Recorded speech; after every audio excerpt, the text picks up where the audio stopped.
My name is Ope Adelaja. I know a lot of you guys know me because I've had DMs from a lot of people on the Telegram group, and questions. I've been getting questions since I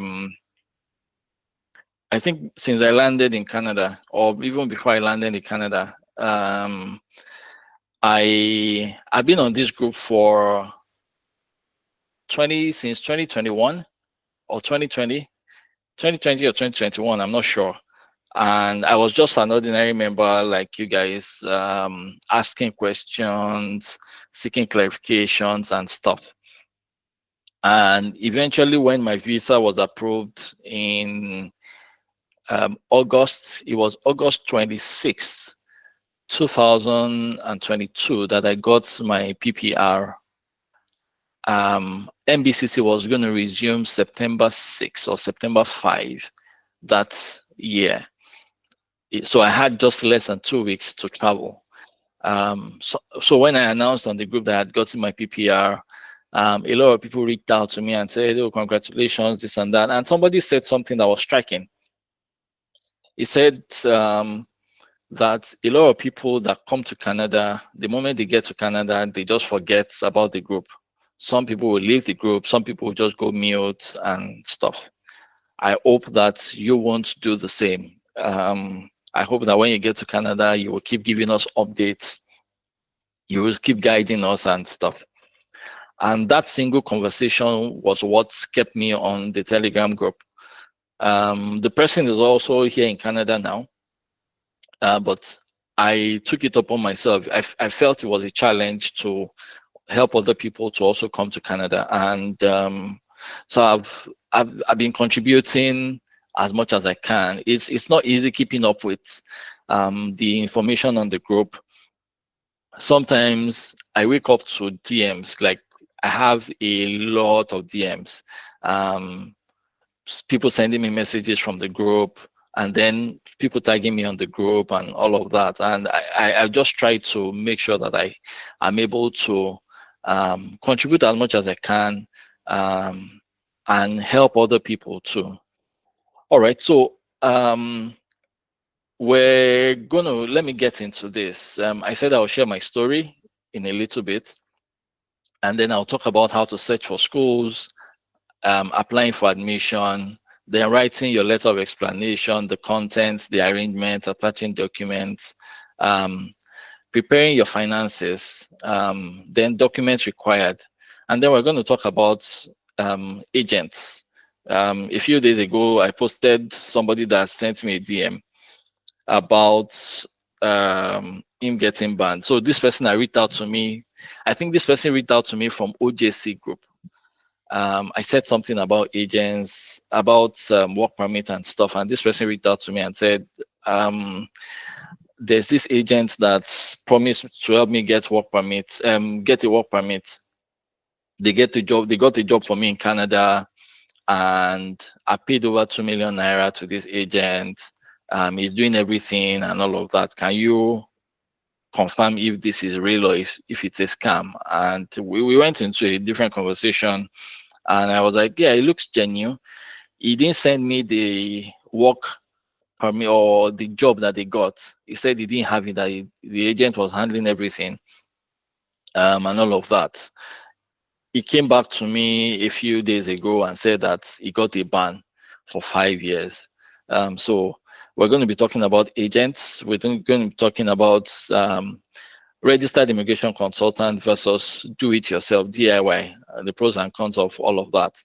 And then we're going to be talking about what you should do if you have previously been denied, and then we'll leave opportunity for question and answer. All right, so this is the agenda, and we just move from there. All right, so can you guys see my screen? Please indicate if you can see my screen. I just moved to a page that I have my pictures and a little about me. Thumbs up if you can see my screen. Give me a thumbs up if you can see my screen. Great. Sega, thank you. All right, so my name is Ope Adelaja. If you check my website, opeadelaja.com, you will know a lot about me. I'm a project manager. My background is in IT, information technology. I worked in a couple of companies in Nigeria. If you check my website, you'll see a lot of a lot of things that I do. Currently, I am here in Fredericton, New Brunswick. I'm a project manager. I work with the government of New Brunswick. I came here 2022. I came via the study route, and I got my PR January this year. So I became a permanent resident this year. So a little about me. I've had the opportunity to travel across a few countries, both in Africa and outside. In 2021, I applied to come to Canada for a visit, and I was denied. And when I was denied, I still had my valid US visa with me. So when I got the GCMS note, they said that I wasn't answering.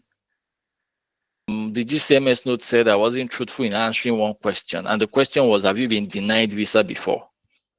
And the visa that I had been denied before was the US visa. So what happened was I went to the US Embassy in 2017, and I applied to visit the US. So the US interview was going very well, and this person, the lady that was interviewing me, was asking what's the budget? Can I see a budget for your trip?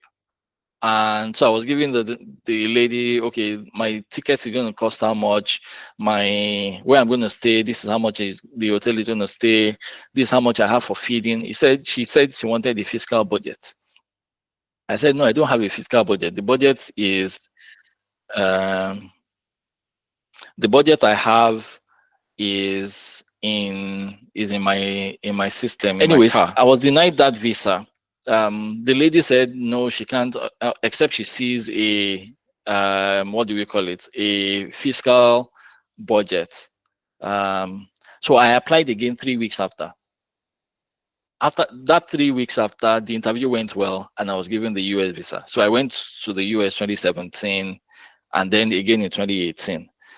And so when I saw that question, have you been denied visa before? I felt it wasn't necessary for me to say yes, because the visa that I was denied, I got it 3 weeks after. So that was the reason why Canada denied me the first time I applied for visiting visa. So immediately I applied again, and I was denied again. I was told that I had family members in the US, and they said that I'm at a flight risk. If I come to Canada, I will use the opportunity to run to US, and I will not come back. So I was denied again. And so I started applying to school. I wanted to travel. I started applying to different schools, UK and Canada, and I got admission. All right, so eventually there were 2 schools in Canada that gave me admission apart from MBCC, and both schools gave me immigration consultants to work with me. So after I scheduled the call with the immigration consultant, one of them said, no.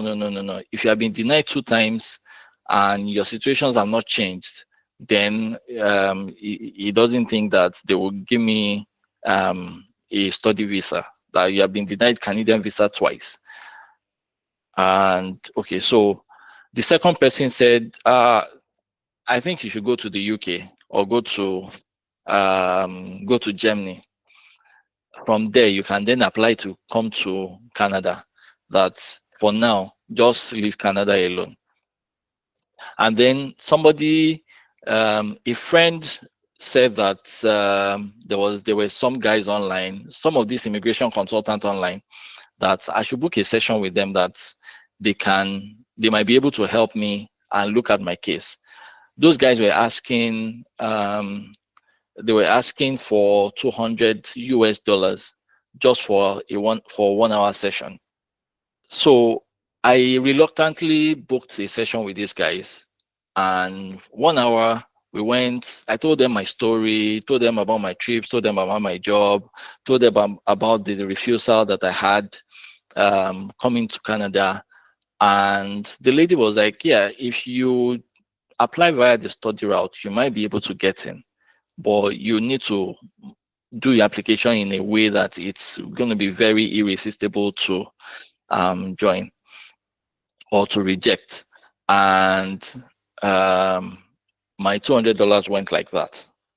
I submitted April 3rd of 2022 and got PPR at August 26th. And that was how I came into Canada. And then I started school, started working, and fast forward, I got PR this January. So I'm telling you all of this because the journey that you have started, I've also started. I came through the same route. I came through the same route. Studying and working is not fun in Canada because over here you are not expected to. They don't teach you to just know. They don't teach you to just pass your exam. They teach you to know. So it's more of the application of what you're learning versus you getting a degree, right? So having to juxtapose both work and school was quite difficult. I always tell everybody, I am not an immigration consultant, and whatever I'm sharing, I'm sharing from my personal experience, my personal research on the IRCC portal. And yes, a few people have used my story and experience as guidance, and I've gotten their study permit.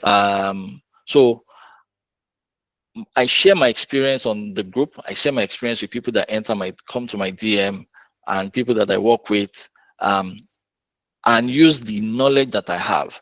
I don't give immigration advice. I don't give immigration knowledge. I will tell you. And I also refer people to immigration consultants, right? Just go on IG, search for these people, search for this person. And then there's also a way for you to check who registered immigration consultants are.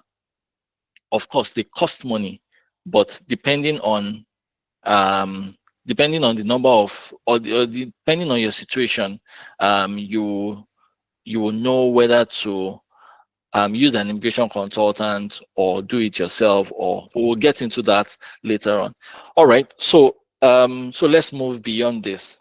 So let's go into a little about Canada.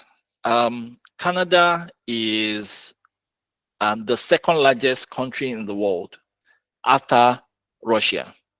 In terms of land mass, Canada is the second biggest country in the world.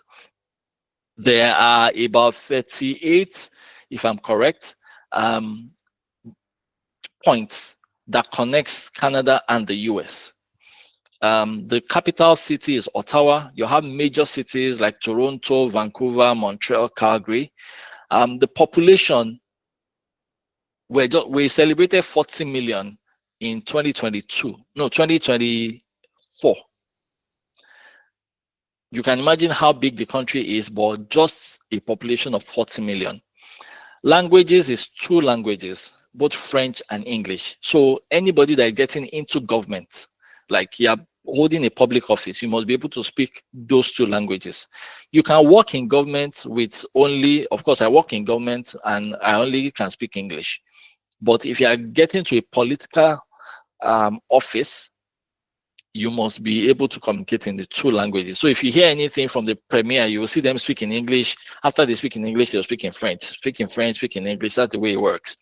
The currency is Canadian dollars. Like I said, it's the second largest country in the world. The economy, it's big. Canada is big in terms of economy. We are part of the G7 nations in terms of natural resources, technology, healthcare, and education. Healthcare and education is publicly funded and in high quality. So up until high school, before you enter university or college, is free. Healthcare too is largely free. The climate is extreme. I was telling somebody I was speaking to in the US before this call started that in Fredericton, yesterday was -1, and we are still supposed to be in fall. We experienced -1 in the morning yesterday. So temperatures vary. It can be very cold and very hot. And then the quality of life is safe, relatively safe. It's diverse. You have a lot of people from different parts of the world.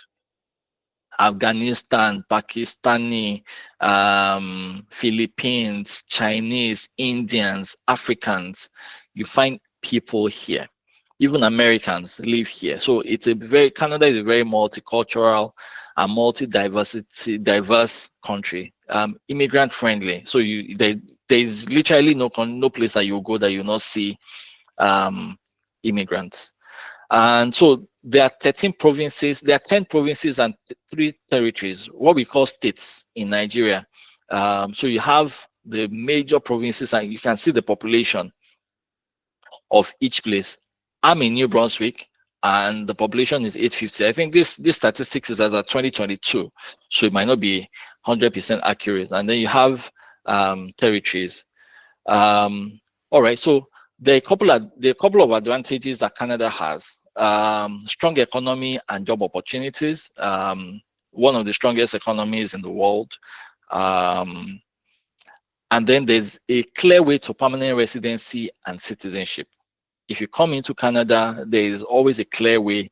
There's a clear path. Unlike the US, where you go and you keep looking for what are the different ways to become a green card holder in the US. Canada has a structured way to become a permanent resident, and then to become a citizen. And then healthcare, universal healthcare.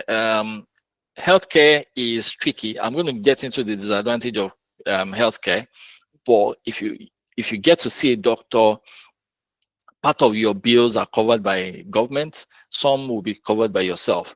Then education, world class, it's world class education here. So education here is world class and they expect you to know. It's not just read and pass exam. No, it's more of the application of what you know or what you are taught in class.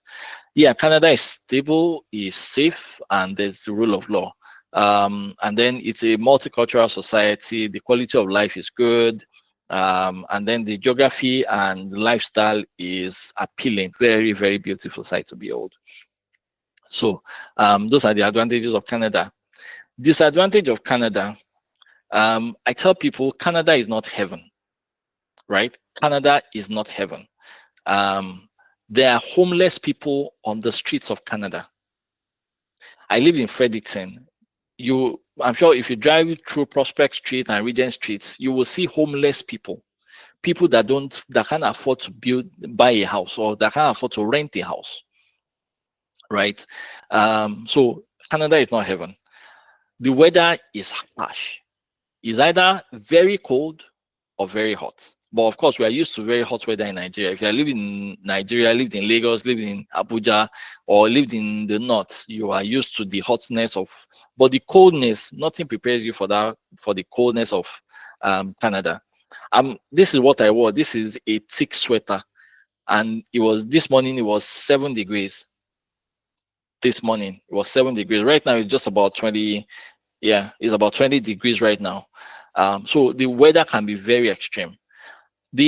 There's also very high cost of living in Canada. Canada is not cheap. That's one thing that I've discovered about Canada. Canada is not cheap. Student accommodation, you get student accommodation between 500 and 700, depending on how comfortable you want to be. But the years of getting accommodation, $400, $300, those years are long gone. So you can imagine paying 600,000. That's the equivalent of $500, 600,000 naira per month in Canada for just a room in a maybe 3-bedroom apartment. Then healthcare is not fun. In Nigeria, if you're feeling sick, you can go to a doctor, go to an hospital, you see a doctor in 1 hour or 2 hours. Canada is not like that. You will book a session. God forbid you have major health issues. They will, if you go to an emergency, you will see a doctor after a while. is not Canada is not a place that you can just go and say, I want to see a doctor, except you have a family doctor. If you have a family doctor, that's a doctor assigned to you personally. Of course, you are going to be paying more, and then you will still have to book an appointment with the doctor.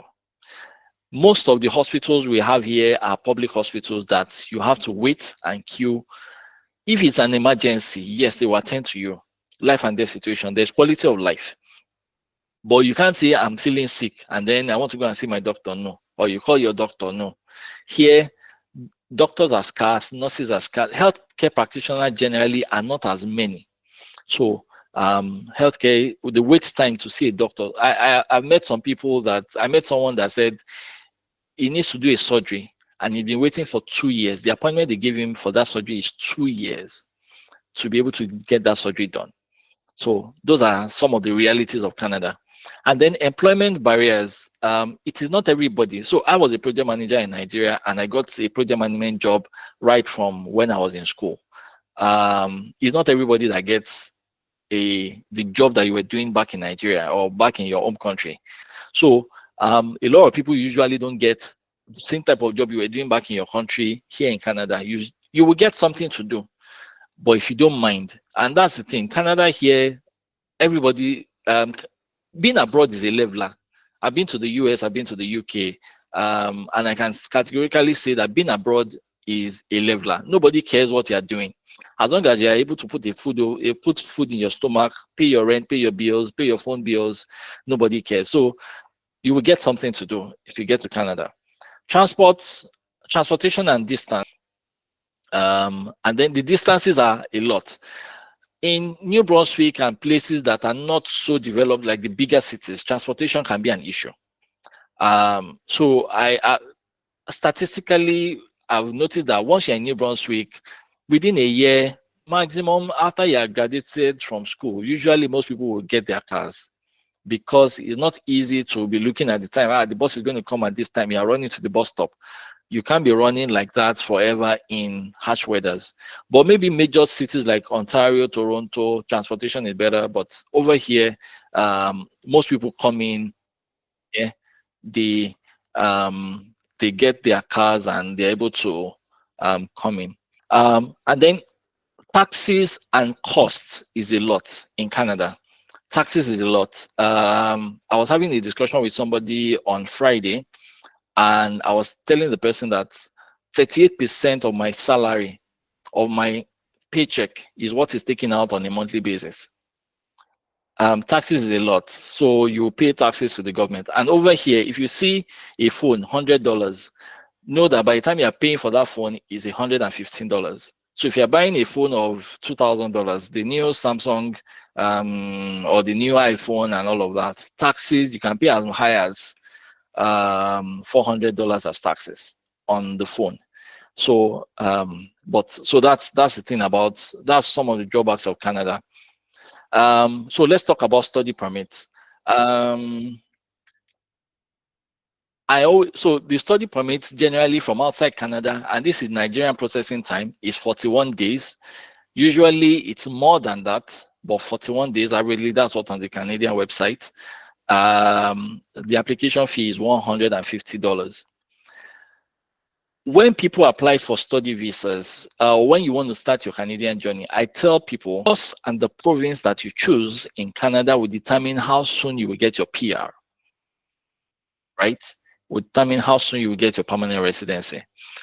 So you choose a course, you choose the program, you choose the province that you're going to, and then confirm that that school is a designated learning institution.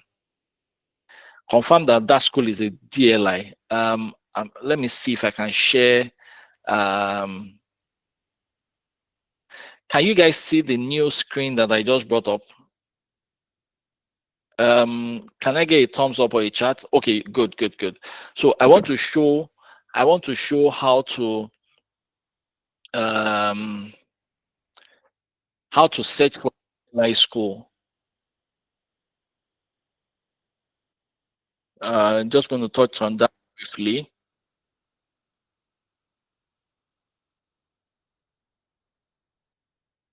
Okay, so all this this link that I've just shown is on the Canadian website.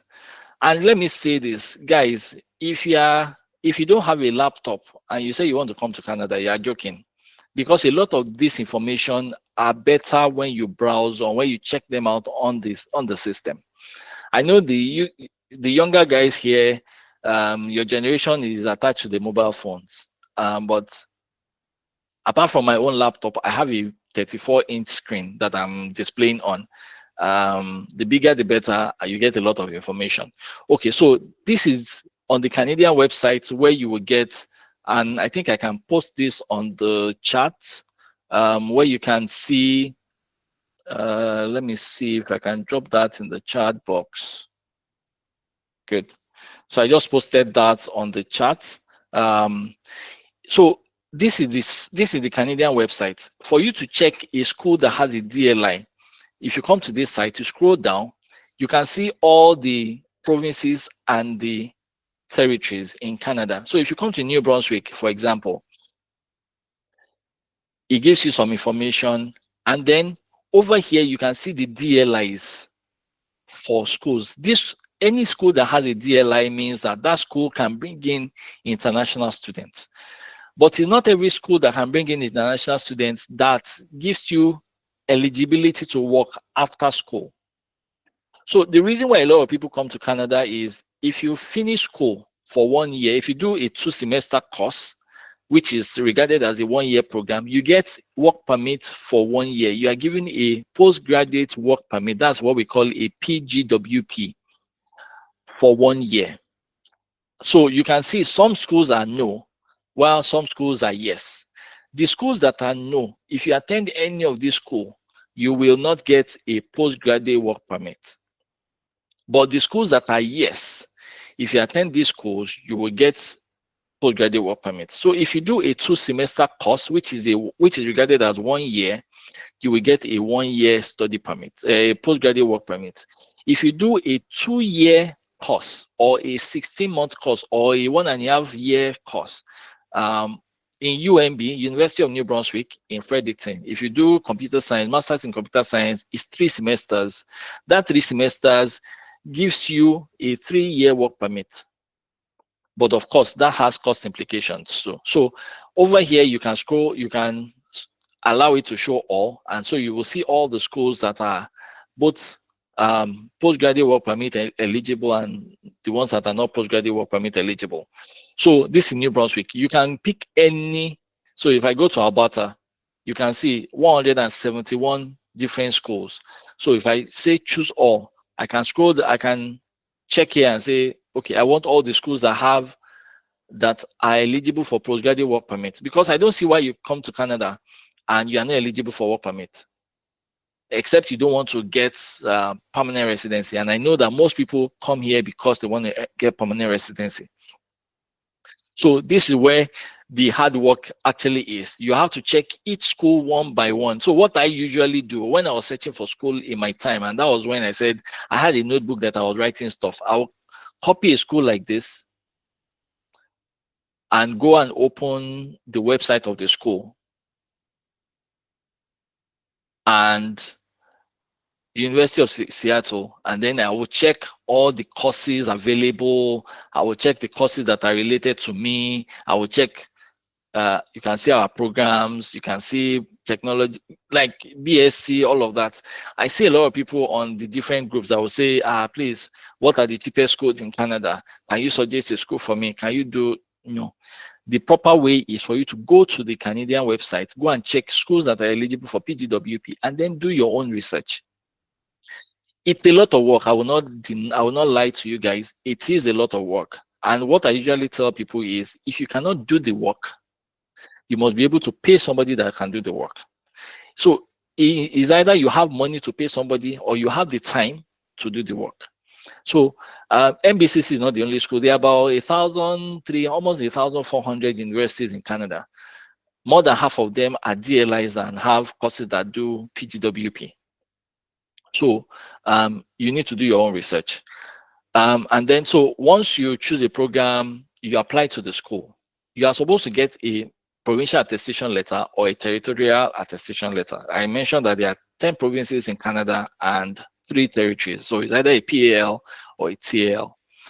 And then when you want to apply for your study visa, you need to write an LOE. Some people call it SOP. I call it LOE. LOE is a letter of explanation. If you go to the US, if you want to go to the US, you go to appear. It's an appearance visa or an appearance interview. So you go to the embassy at Victoria Island or Abuja and go and be interviewed. In Canada, your letter of explanation is your interview. That's what is explaining why you want to go to Canada, all of those things to the visa officer. So Canada is non-appearance. So you've got to write a strong letter of explanation. And I tell people that your letter of explanation, if I read it, when I'm reading it, I should already make up my mind like, this person knows what he's doing. This person is actually convincing. This person has the finances. This person has this. This person has that. From that letter of explanation, I should decide whether I'm giving you visa or I'm not giving you visa. When you're writing your letter of explanation, you also should know that the visa officer has maybe 10,000 applications to review. Not to exaggerate, maybe 40 or 50 per day. So how does your own letter of explanation stand out? So a lot of people have sent me DMs, like my DM is always full of, please, can you send me your LOE? Can you send me your template of this? Can you send me a template of that? You've got to do your own thing. You've got to make your own research and write a strong letter of explanation. Now there are AI tools that can help you refine what you're writing. But I personally, I'm also an IT person. I know that AI tools are as intelligent as the question you ask them, right?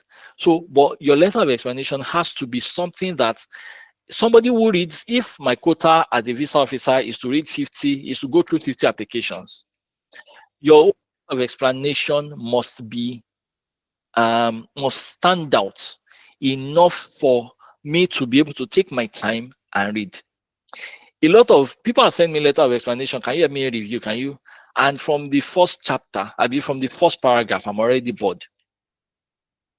Your letter of explanation has to be strong enough and captivating enough that somebody who is reading, who wants to give you visa or decide whether you merit the visa or not, should be interested in reading it. Okay, so a strong letter of explanation, you must show proof of tuition and proof of housing fees. You must show Canadian account in your name is if you are opening a GIC account, which is something I recommend nowadays. Open a GIC account, and that's a guarantee investment certificate. You must show your 4 to 6 months back statements.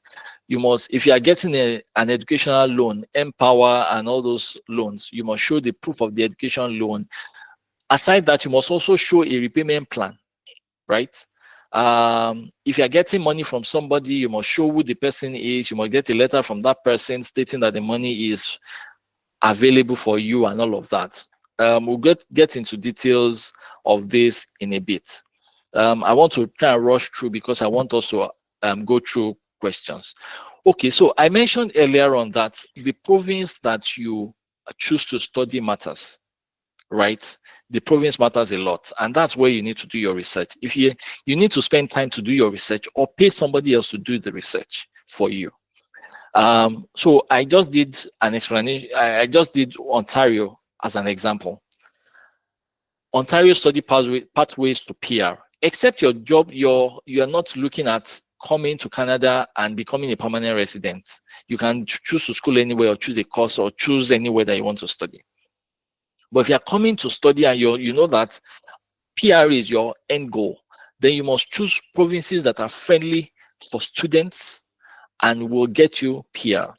So for Ontario, you have employer job offer. It means that as an international student, if you come into Canada, if you come into Ontario to study, for you to be eligible for PR, you must get a job. Ontario is the capital of Canada and is one of the most populated, and the competition is high.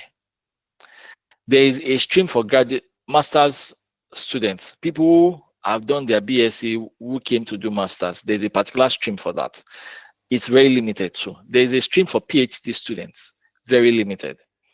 Then there's the employer job offer.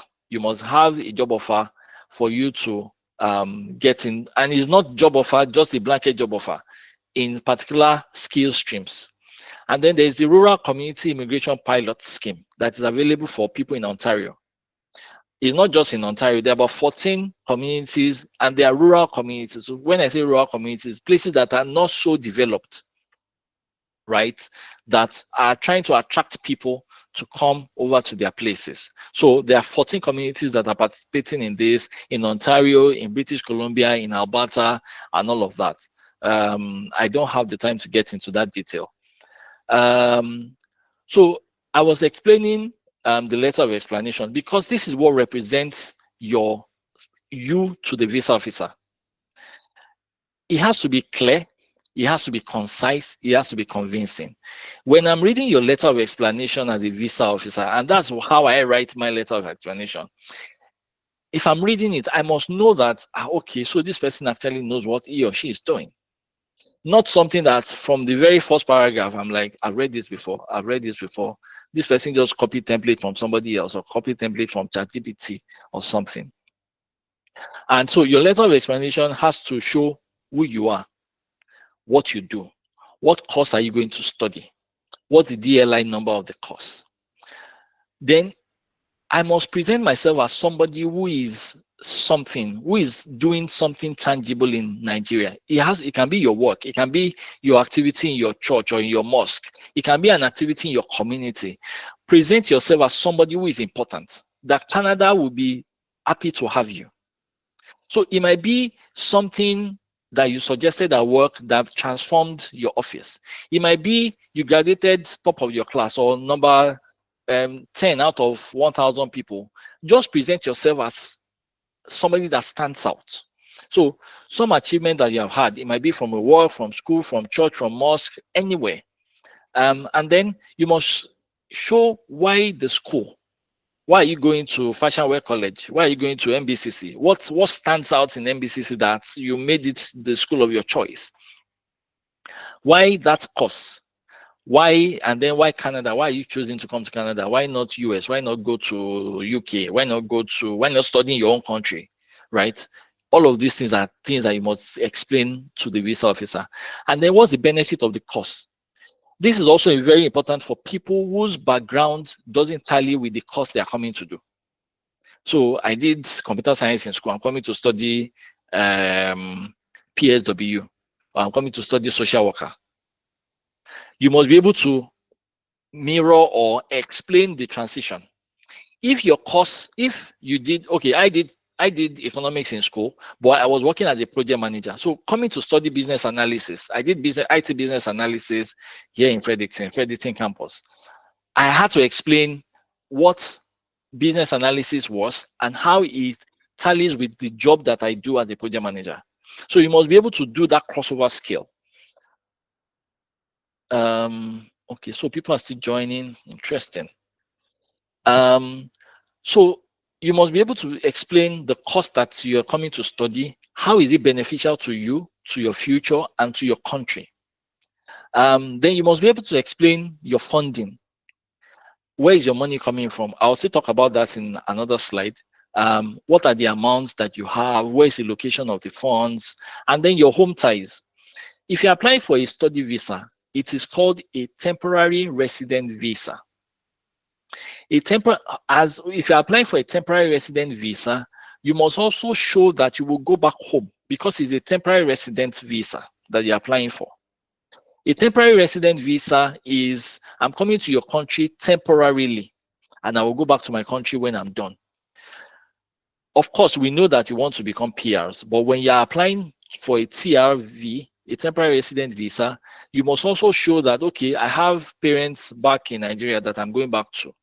I have family members, I have my siblings, my fiancé, my wife, my husband, my children, or I have a business that I'm running, or I have property that is bringing out money that requires my presence. So you must show home ties, and home ties vary. All of the things I mentioned, you can even use your church, your mosque, the activities you do in the community has home ties. All of that is there.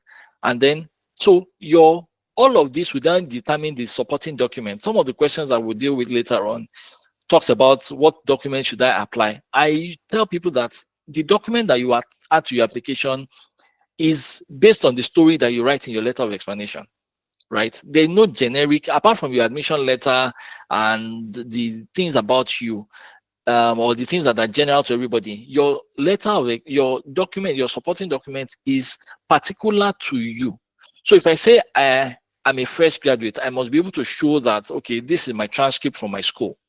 If I say I work, I have family members, I must show that, okay, this is my proof of employment and these are the documents that show my family members, right? So supporting documents varies. Let's move to the next slide pretty quickly. So finances. In recent times, I started writing a letter of explanation for financing, because financing is also one major reason why 90% of applications are turned down. So you must show your finances, who is funding your education, how did you get the money, or what's the source of their income, what do they do? If you are the one funding your education, how did you, what's your level of income? How did you save up to this? Did you sell property to get that money and all of that? So if you are being sponsored, I have uncle abroad, I have my parents abroad, you must show their proof of residency. They might not be able to show you your account. Get a letter from your employer, from your place of work, and say, okay, this person is working with us, he's been working with us for X number of years and all of that. Show your proof of residency. Demonstrate their financial capacity, right? You can demonstrate financial capacity in several ways. The number of landed properties this person has, the number of shares they have in their company, their salary, their paycheck, their savings, all of that stuff. And then you must have supporting documents for everything that you claim. So there's this slide here that I did not talk about. I wanted to talk about the difference between agents, do-it-yourself, and registered immigration consultants. Doing it yourself, I will start from there, requires that you do a lot of work. Doing it yourself requires that you do a lot of work. You've got to do research. You cannot come to NBCC Telegram group and say, please, how do I this? Information is available online. I'm not saying asking questions online on the Telegram group is bad, but some questions show that you have not done any research at all. You are just expecting somebody to give you information, and a lot of Nigerians do that. I hear a lot of somebody said. You've got to do your own research. You've got to research about Canada. You've got to go to, there's information on the Canadian website. If you're coming to New Brunswick, all the provinces in Canada, everybody has a website. There's information available there. So doing it yourself means I'm doing a lot of research on my own. Of course, there are things that you get confused and you can ask on the group. You can send me a DM, ask for clarity. But you've got to do a lot of research on your own and then apply by yourself, right? That's you doing it yourself. Using agents, I'm very wary of agents, because a lot of people that call themselves agents are people that, okay, bring 1 million naira, we do it for you. You don't even have access to your own immigration portal, the IRCC portal they create for you. You don't have access to it. And for me, that's a red flag. But a lot of agents will just tell you, bring everything, I'll submit it for you. And that's why a lot of people get banned. Agents will go and generate bank statement of somebody else, remove their name, put your name there. You will say, I'm collecting 250,000 naira somewhere. You are putting a bank statement of 80 million. How did 250 generate 80 million? So I've seen people who have been asked to produce documents. I've seen people who IRCC has sent emails to their banks. Please confirm the owner of this account, confirm the amount in this account, and then they get banned. So agents, if you're going to work with agents, number one, it's not because the agent processed something for somebody, I'm going to use that agent. Speak to the agents. Would I have access to my IRCC portal? Will I see the documents that you are uploading?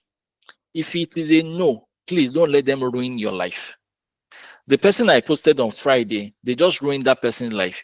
he paid over 2 million naira in Nigerian economy to somebody, and he got a 5-year ban. I told him, go and ask the agent for your money back, because literally that person has, and the fact that you got a 5-year ban, it means that you are a fraud.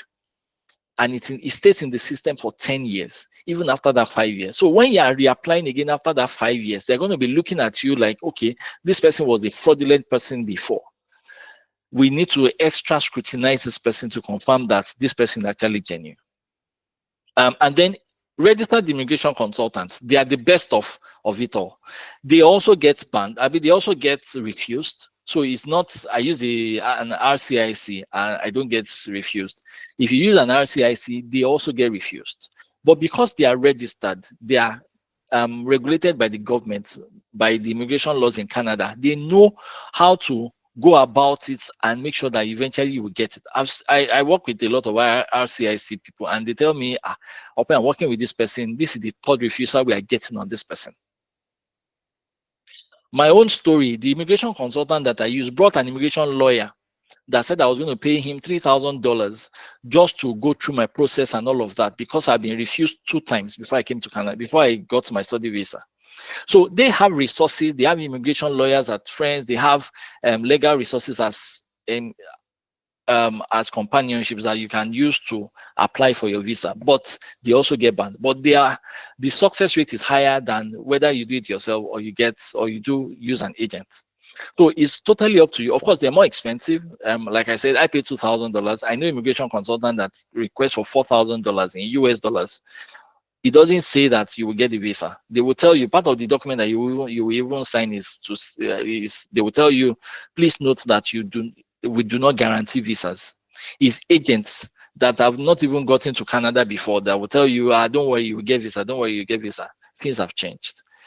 Okay, so like I said here, find the reason why you want to relocate, because when it gets tough here, is that reason that will help you to hold on. Even when it gets tough while you're doing your application, it's that reason that you will hold on to. And then decide on the school and the province. Like I said, if you are going to get to, if the goal is to get PR, permanent residency, you can't just go anywhere. You can't just say, I just pick a school, I'm going there. It's decide on the province, decide on the school, because there are provinces that are friendly to international students and have pathways to permanent residency. There are provinces that do not have. Then pray, prepare, plan. This thing it requires a lot of praying and fasting. Right? In both religions, you've got to plan. You want to do your own work, and then of course you got to act. Okay, so I'm going to.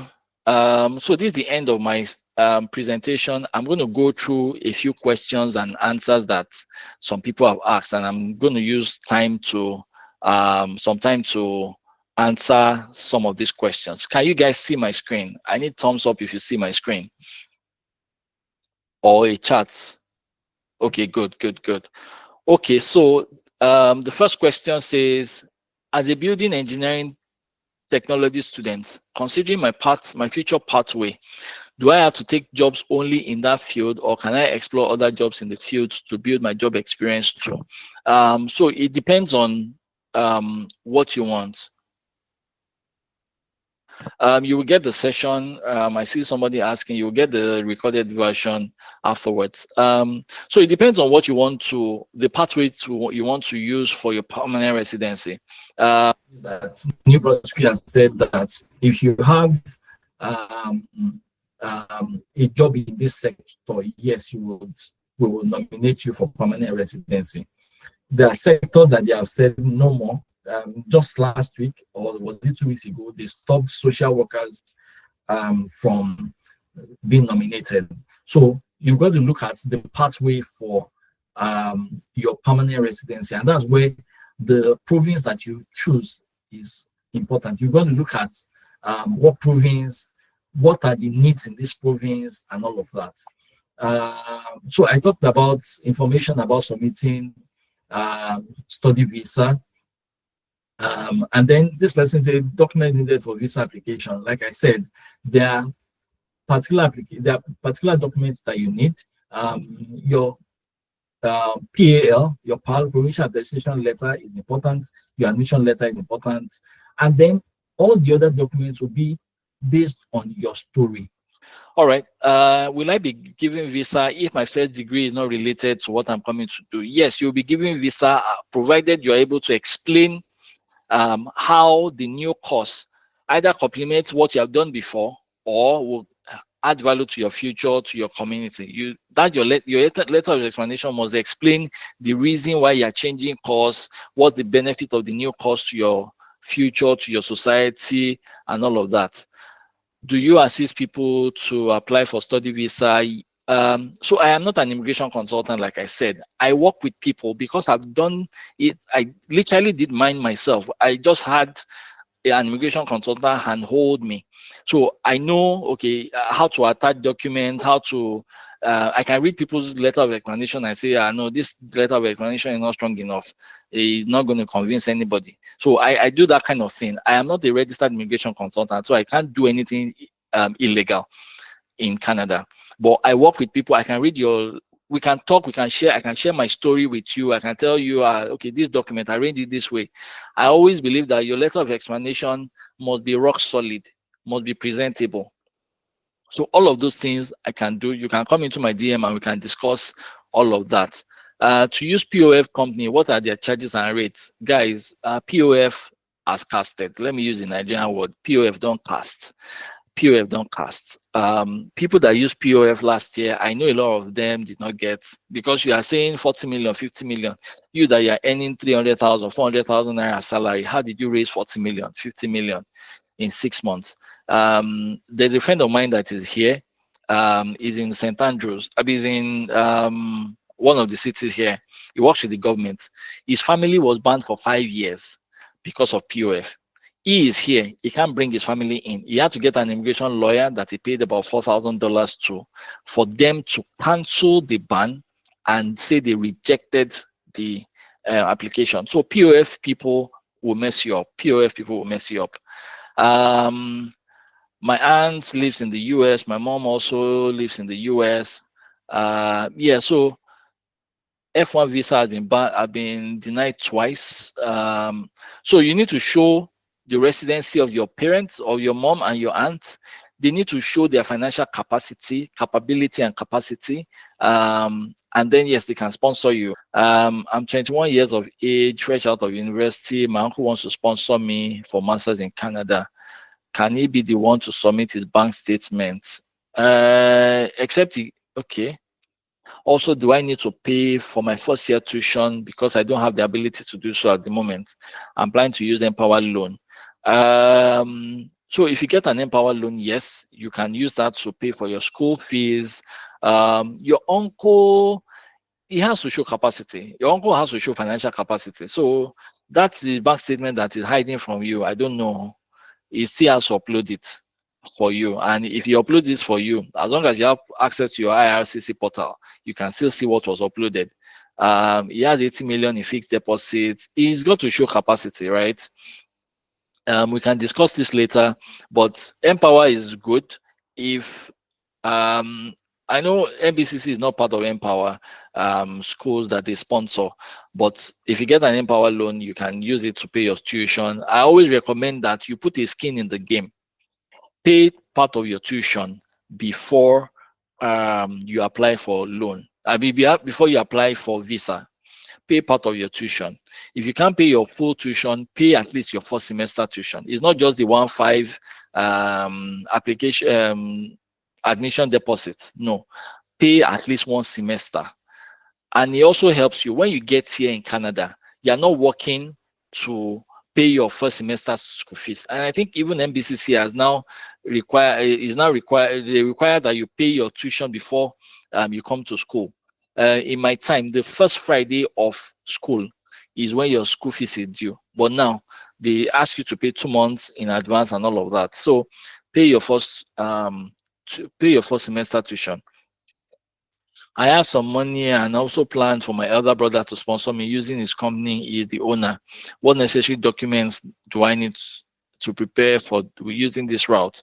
Your brother has to show that he has liquid cash. Apart from company funds, he has cash in his own private personal account. He needs to show proof of the printing press that is his own, CAC documents, sometimes show pictures of invoices, transactions, all of those things, just to show that it's your brother's business, and also that the business actually exists, the taxes that they have paid, and all of that. I'm yet to receive my visa approval, and school has already started for fall 2025. I'm aware I can only defer once I've gotten my decision. Once I get my decision, but I know I don't. But I want to know if they will defer my admission to winter 2026 instead of fall. Usually, when you are deferring, you can only defer to the program that you apply for. So if I applied for fall of 2025, I can only defer to fall of 2026. If I apply for winter of 2026, I can only defer to winter of 2027. Please, what bank is best for GIC New Brunswick? All the banks are good. CIBC, RBC, Scotia Bank, all of them are good. There's none that is not good. Good day, Sam. Please, I would like to know the document that is required for my application. I'm interested in business analysis. You don't need any document for your application to MBCC, apart from the requirements in MBCC.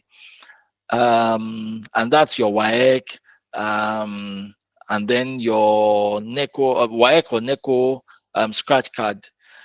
I will encourage this person to go to MBCC's website, go to business analysis, and you will see the requirements. And that's part of the research that I was talking about.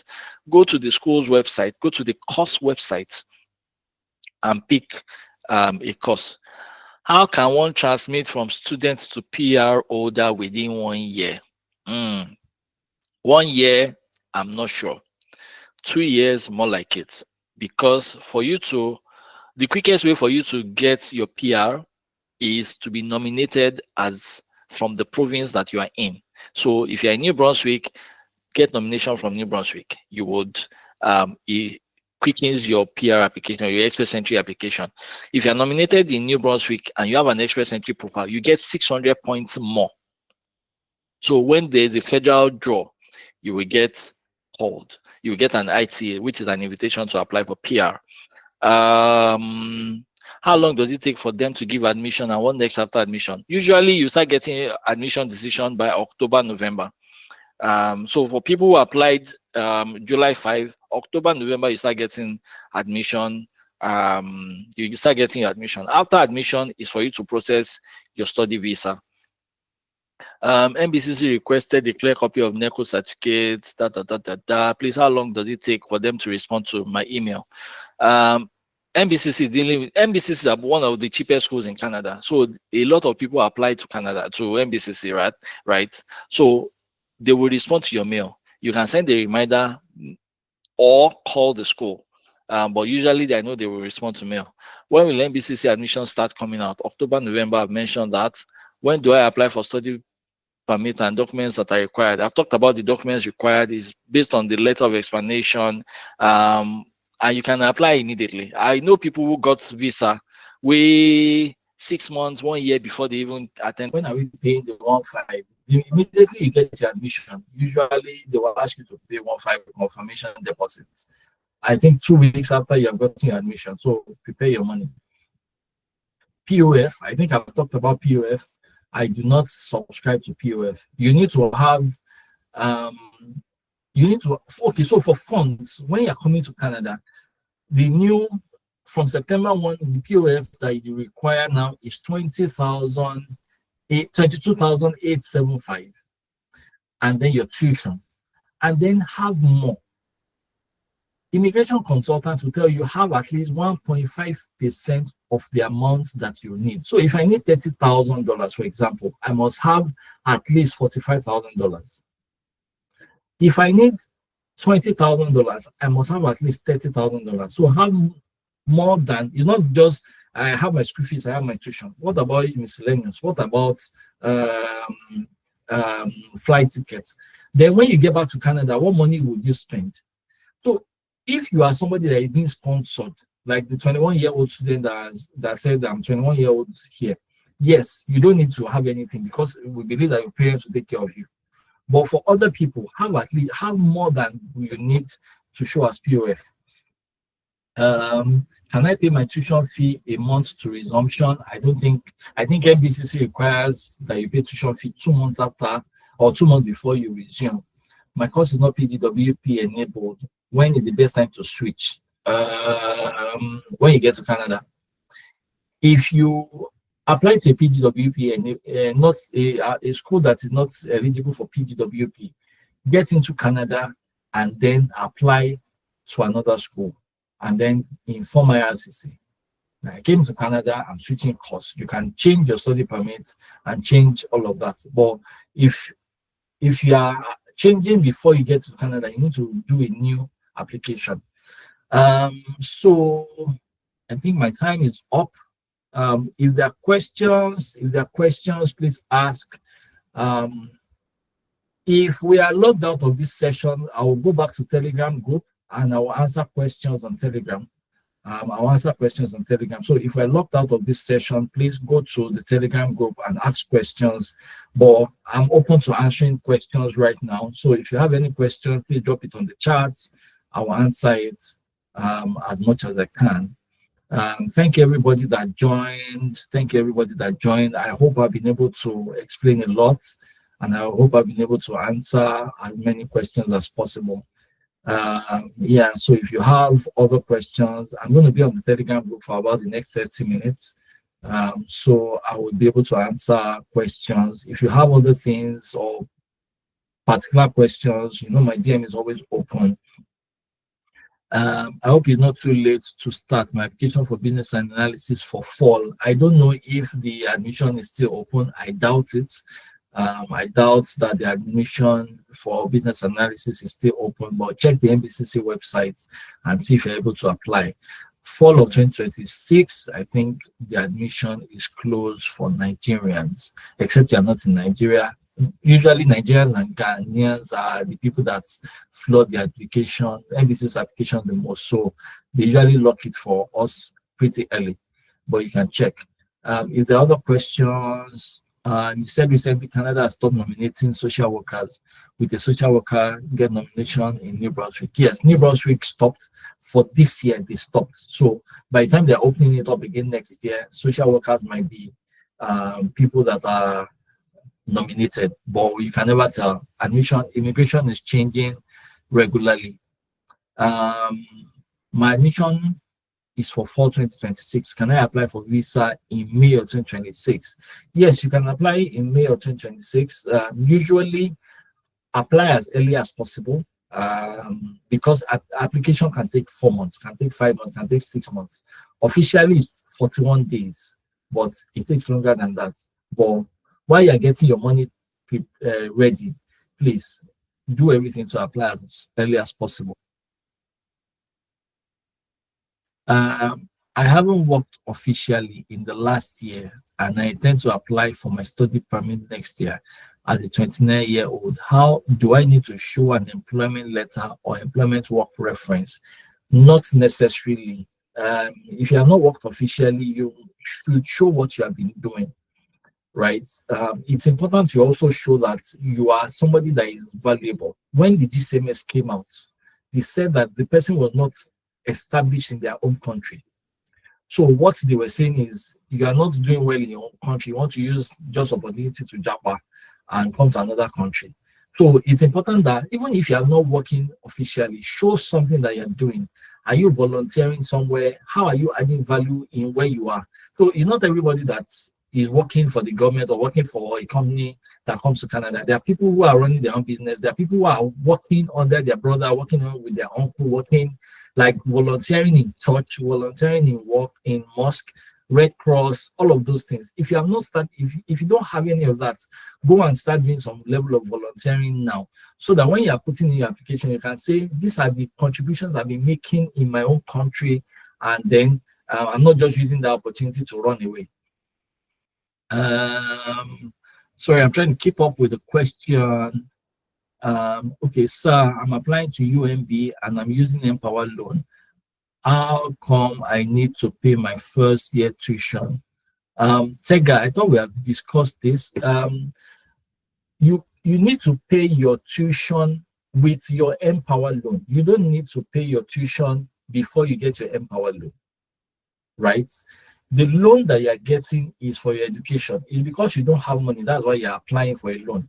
So when you get the loan, use it to pay your tuition and then apply for visa.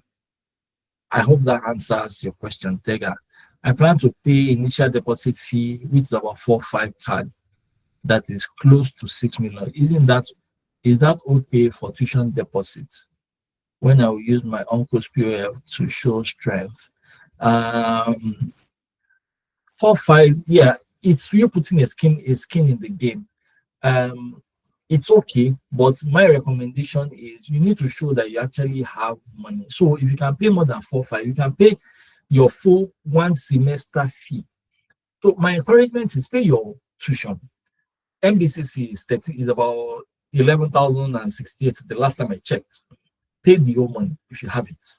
If you don't have it, pay a full semester. So Tega, I don't know how much your first semester fee is, but pay the entire first semester fee before you apply for visa. It shows that you have money, you are putting a skin in the game, and you are committed to the journey. You're not just trying it and saying, maybe it will work, maybe it will not work. And one thing I need to tell you guys, don't do your application and use God abeg to submit your application. Your application is an international application. If you are just going to try it out, don't waste the money. Please send the money to me if you want to just waste the money. But for you to say, I want to pay application tuition deposits, MBCC 1.5, UMB 4.5, make sure your application is tight. This cash is not refundable. I don't know how much the tuition deposit for UMB is, but for MBCC 1.5, it's not refundable. That money is almost close to 2 million naira in Nigeria. Don't go and throw that money away if you know that your application will not get you visa. It's better you put in all the efforts that you can, right? Even if you have to get paid help to make sure that your application is as tight as possible and submit it versus let me just try it and see if it will work. I'll not be praying and fasting on application that I know that it doesn't work, it won't work. So put in the best when you are doing your application. Don't just try it. My application got refused for some notable reasons. My sponsor got a loan and has paid back. Payment receipt added, but we didn't add loan terms and details as the video mentioned. Yes, so for this, Oye, you can write a letter of reconsideration. If you actually have the money or the loan has been paid back and you have supporting documents, you can raise a web form and write a strong letter of reconsideration and say, these were supporting documents that you feel that were overlooked or that you did not add. Can they reconsider you? It is just what a shot. Sometimes you have to reapply afresh and then say that, okay, so what if you have been refused before? I don't think I've talked about that. If you have been refused before, discuss what are the reasons why you were refused. Have you addressed those reasons? It's not just putting up another application. Is to address, and you must have a section in your letter of explanation, previous refusal, and then states the reason for refusal, and okay, so this is how this issue was addressed. This is how this issue was addressed. This is how this issue was addressed. So you can either do a letter of reconsideration or reapply again, and then write the reason why you were refused and what you are doing to correct the reason why you were refused. So I hope I've answered that question. Sorry, so many questions are coming in. I'm trying to catch up. So Harriet, no free things. What is the rate of unemployment for software development programs? And what is the possibility of getting first choice for the program applied for on the first day of the site opens? Yeah. If you applied for the first day, you see a lot of people will get admission, right? A lot of people will get admission. And let me explain how it works. When you apply, like 10,000 people are applying. they will select the best candidates first and give you admission. When they give you admission, they will tell you pay confirmation deposit in 2 weeks, right? The people they give admission, they'll put some people on wait list. So those people they gave admission to, it's not everybody that is able to pay the confirmation deposit in 2 weeks. So once you can't pay a confirmation deposit, it means that you have knocked off. They will give the chance to people on the wait list.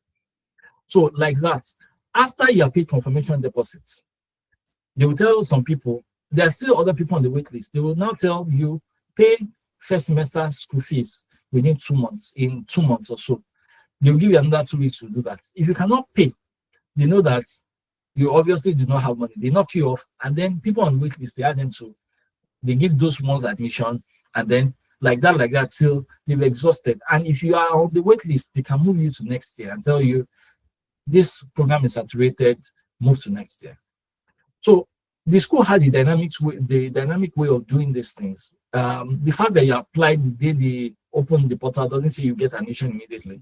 They might put you on wait list and then tell you pay your tuition, pay your this, pay your that. If you can't pay, they move you out and give somebody else on the wait list the admission.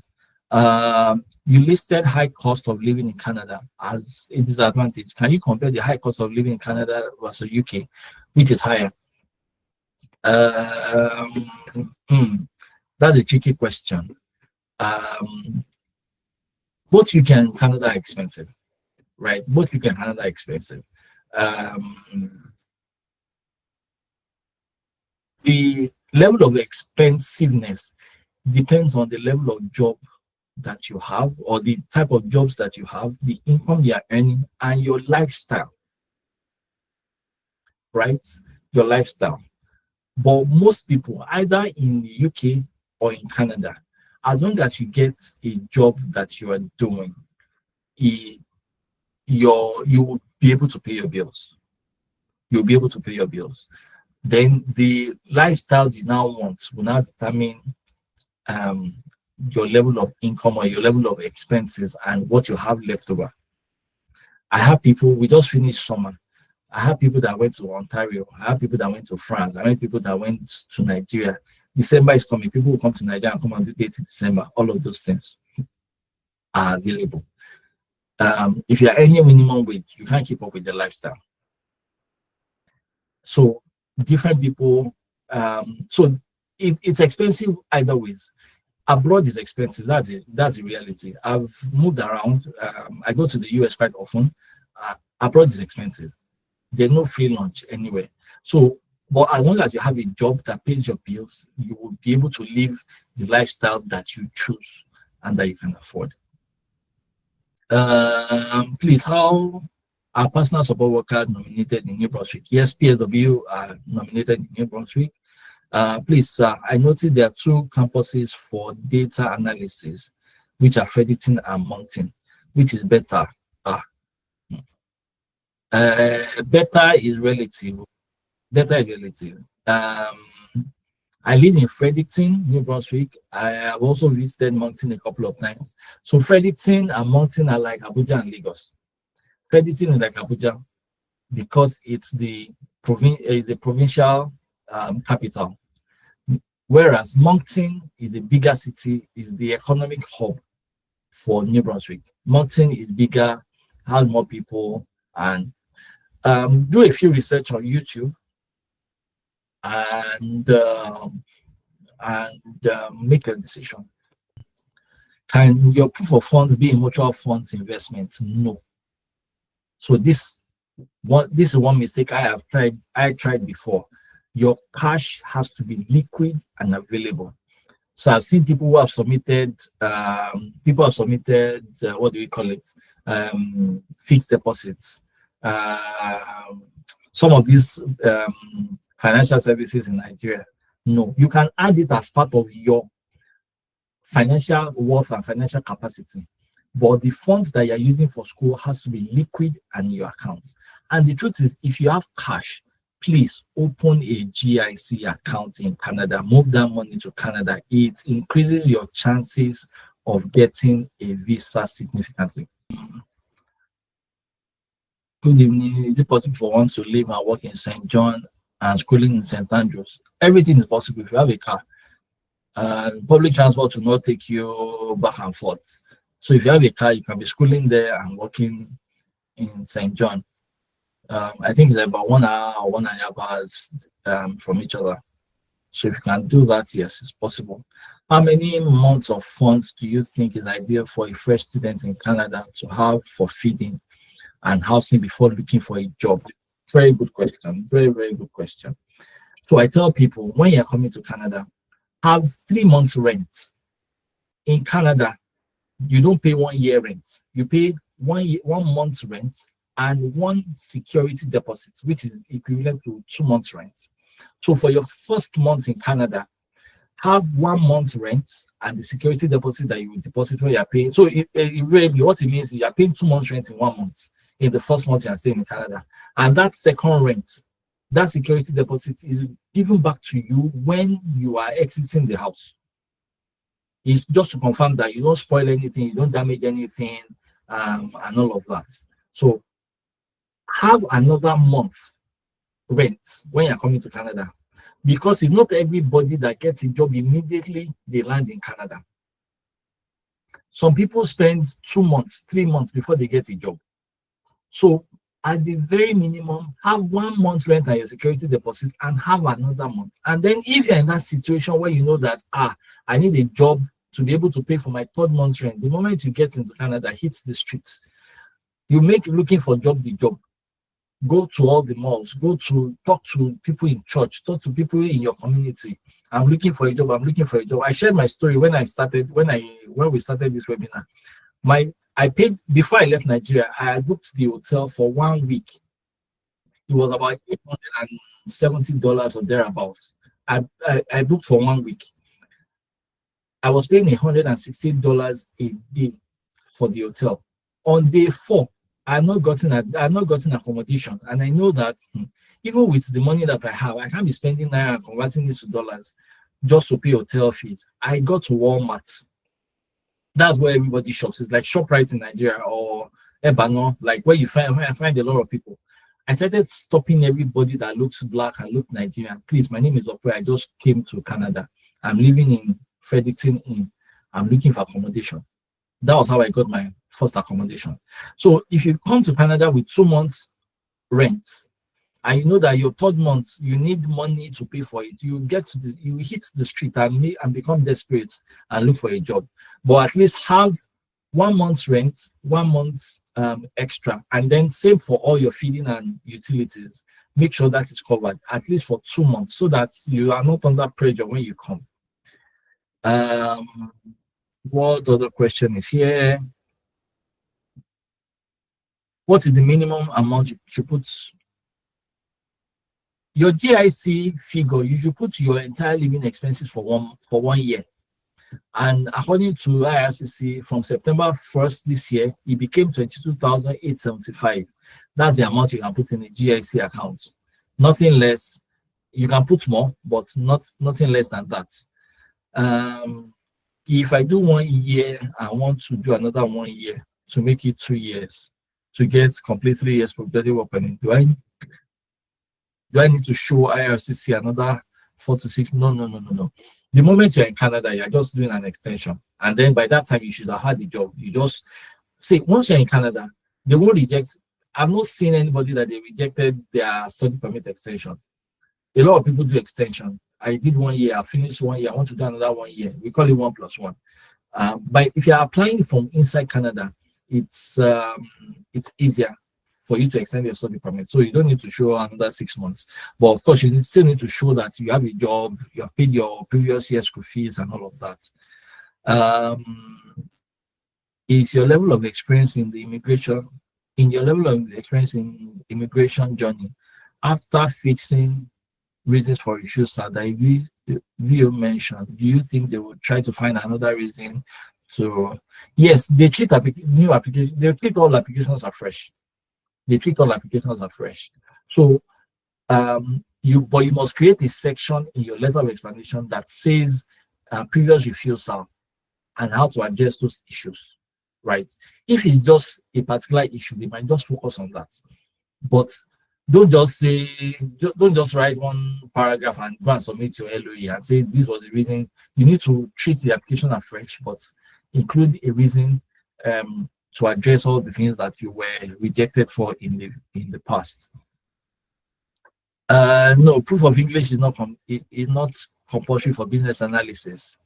I've not checked the BA website in a while, but the last time I checked, for Nigerians and Ghanaians, proof of English is not recommended.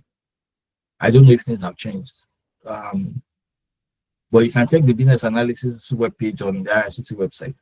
I applied for social worker course in MBCC, and now you said New Brunswick might not nominate a social worker when it's done. Yeah. Well, so immigration changes per time, and you can't know what each province is going to change. It's going to do. So if you get your social worker course, please get inside Canada. Use that to apply for your visa and come into Canada. When you get to Canada, how to now get PR? That's a different ballgame. I have friends that came to do computer science, masters in computer science in UNB. When they were applying for visa for nomination, the care job that they were doing was what sponsored them. They are not working with their computer science degree. So get into Canada. If you get your admission as a social worker, use that to apply for a visa. Come into Canada. When you get into Canada, PR is another story entirely. Is it possible to rent a house before arrival in Canada? Will a studio apartment? How much will a studio apartment cost in Moncton? Studio apartments between 1,000 and 1,500. Okay, for a studio apartment between 900 and 1,000, 1,001 in Moncton. And yes, you can rent before you get to Canada. Check online, check Facebook Marketplace. You'll be able to rent. Please, should I apply for rent before I apply for visa? How now? Apply for visa first. It's when you apply for visa that you apply for rent. How much can someone find a house and pay before arrival? And how can somebody, for you to find a place before you arrive, use the resource that you have available. There's online, there are sites online that you can apply. There, I will drop some. Okay, so if you have gotten your admission and you have gotten your visa, you can send me a DM. I can send you a list of property companies that you can apply and check accommodation for. You check accommodation there. But if you have not gotten admission, why are you disturbing yourself about accommodation? But if you have gotten admission and gotten your visa, please send me a DM. I can send you different apartment companies, and you can use that to check. Please, how should I apply for rent before I apply for visa? No. You can't apply for rent before you apply for visa. I think I've answered that. Please, it's Fredericton, Abuja, Moncton, Lagos. How do you compare St. John? St. John is, I don't know how to compare it to Nigerian city. St. John is an industrial city. There's a refinery in St. John. There are several, there's a port in St. John, a seaport in St. John. Also, St. John is also very big and very good. As a student, can I move to Canada with my family? And what are the things I should bear in mind if I'm applying towards that? If you're coming to Canada with your family, yes, you can come to Canada, but according to the new immigration law, only some particular courses as a master's student or as a PhD student gives your wife the ability to work, get a spousal work permit. MBCC, you can't bring family over to Canada. You can sponsor them after when you are applying for your, but you can't do that while you can't do that as an MBCC student. If you are applying, if you want to bring your family over as a student, make sure that the course you're applying for permits you to bring bring your family members over. And then your wife will be applying for or your spouse will be applying for a spousal open work permit, And then your kids have to also, depending on the age of your kids, if your kids are very old, they too have to apply for the study permits. If they are young, yes, you might need to get daycare and all of those things. You can come into my DM and we can talk about that in detail.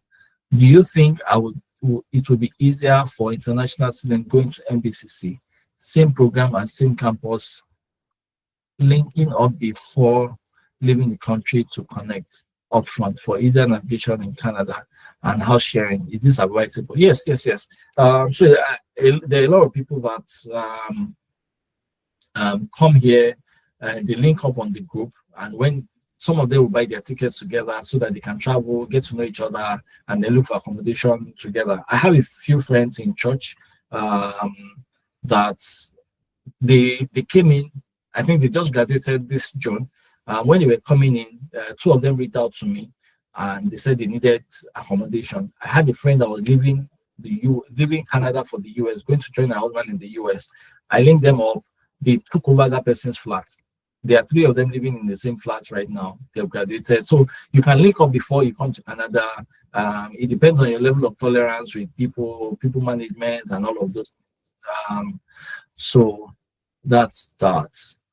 All right, guys. I've been talking for 2 hours. I'm tired. This is almost 5 p.m. here, and that's about 10 p.m. in Nigeria. So if you have other questions, please send to my DM. I'm going to end this meeting in 2 minutes. So you mentioned earlier how Ontario is competitive in terms of PR. What advice do you have for someone that already got admission for PGWP in Ontario? Do you think it's worth it? Yes. Please, it's worth it. So a lot of people they go to school in Ontario and then come to provinces like New Brunswick. So there are provinces in the Atlantic region that are actively looking for international students or people to come to their provinces.